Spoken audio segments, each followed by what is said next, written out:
Ahojte a vítajte pri dnešnom prehľade. Píše sa streda 22. apríla 2026 a dnešok je teda poriadne nabitý udalosťami. Máme tu eskaláciu kybernetického útoku na Slovensku, technologickú revolúciu na ukrajinskom fronte a aby toho nebolo málo, tak aj novú studenú vojnu, ktorá sa začína bojovať o mesiac. Poďme sa na to spolu pozrieť. Začnime hneď touto otázkou. A nie je to len tak náhodou, pretože dnes je žiaľ pre dianie u nás na Slovensku mimoriadne dôležitá. Naša krajina totiž čelí masívnemu útoku na banky a bankomaty a situácia je naozaj vážna. Čo nás teda dnes čaká? Najprv sa detailne pozrieme na finančnú krízu u nás doma. Potom sa presunieme na ukrajinský front, kde sa deje niečo prelomové. Odtiaľ skočíme až do vesmíru, kde sa rozbieha boj o mesiac. A na záver máme aj jednu prekvapivo dobrú správu pre naše peňaženky. Dobre, poďme rovno na to. To, čo sa včera začalo ako útok na distribučné spoločnosti, dnes eskalovalo do úplne iných, oveľa nebezpečnejších rozmerov. Finančný systém krajiny sa ocitol pod priamou paľbou. Útočníci totiž spustili tzv. Fázu 2.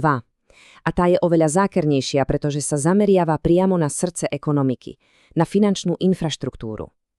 Protiteroristická centrála aj Národný bezpečnostný úrad potvrdili, že toto už nie je len nejaký bežný vydieračký softvér. Toto je koordinovaný útok. Takže, čo presne vieme? Dve z našich najväčších bank hlásia problémy. Bankomaty a platobné terminály majú výpadky. A viete, čo je na tom najhoršie? Útočníci znova využili tú istú slabinu ako včera, zdieľané cloudové služby. Reakcia štátu je, našťastie, okamžitá. Premiér zvolal bezpečnostnú radu a oficiálne vyhlásenie hovorí jasnou rečou. Cieľom je finančná paralýza štátu. Presne preto prišlo aj to odporúčanie nosiť pri sebe hotovosť. Dobrou správou je, že pomoc je už na ceste. IT experti z NATO sú v Bratislave a snažia sa dešifrovať malvér, ktorý je mimoriadne sofistikovaný a mení svoj kód v reálnom čase. Teraz úplne zmeníme tému aj miesto. Presúvame sa na front pri Kupiansku, kde dnešný deň doslova prepísal pravidla modernej vojny. Ukrajina tam totiž nasadila úplne novú technológiu, ktorá kompletne mení pravidlá hry.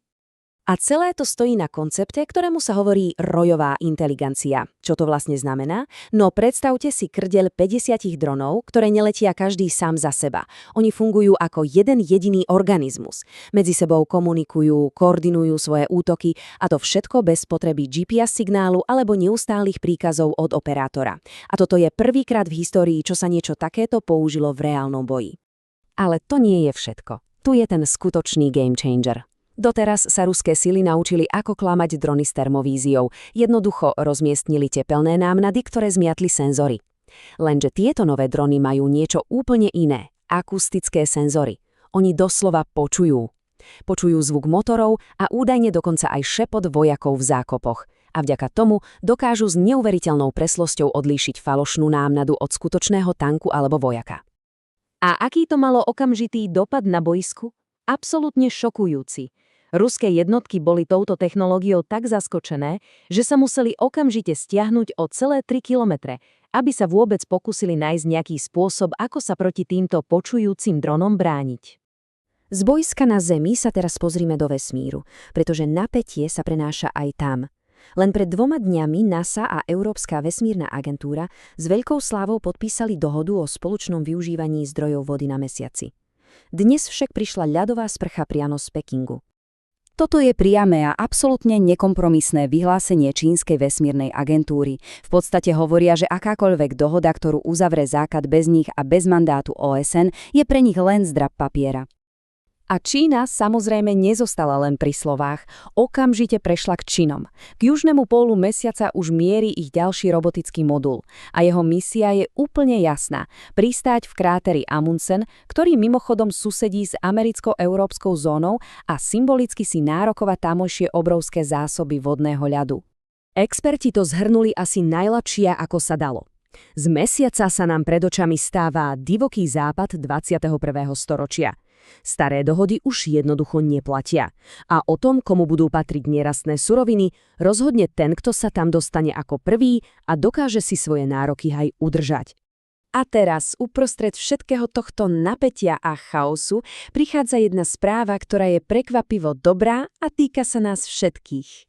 Dôvodom je cena severomorskej ropy Brent, ktorá nečakane klesla. Hoci je napätie v Perskom zálive stále vysoké, dodávky sú prekvapivo stabilné a tak sa cena prepadla na $88 a 20 centov za barel. A čo to znamená pre nás pri tankovaní? No, je tu jeden veľký háčik. Ak sa podarí stabilizovať náš bankový systém, tak by sme mohli na čerpacích staniciach vidieť nové tohtoročné minimum. Cena 5,90 oktánového benzínu by mohla klesnúť pod psychologickú hranicu euro 60, konkrétne na 1,595 eur za liter. Dobre, tak si to poďme celé ešte na záver zrekapitulovať. Čo nám dnešný deň vlastne ukázal? Takže, čo si z dneška odniesť? Poprvé, kybernetický útok u nás doma je tvrdou pripomienkou toho, aké sú moderné spoločnosti zraniteľné.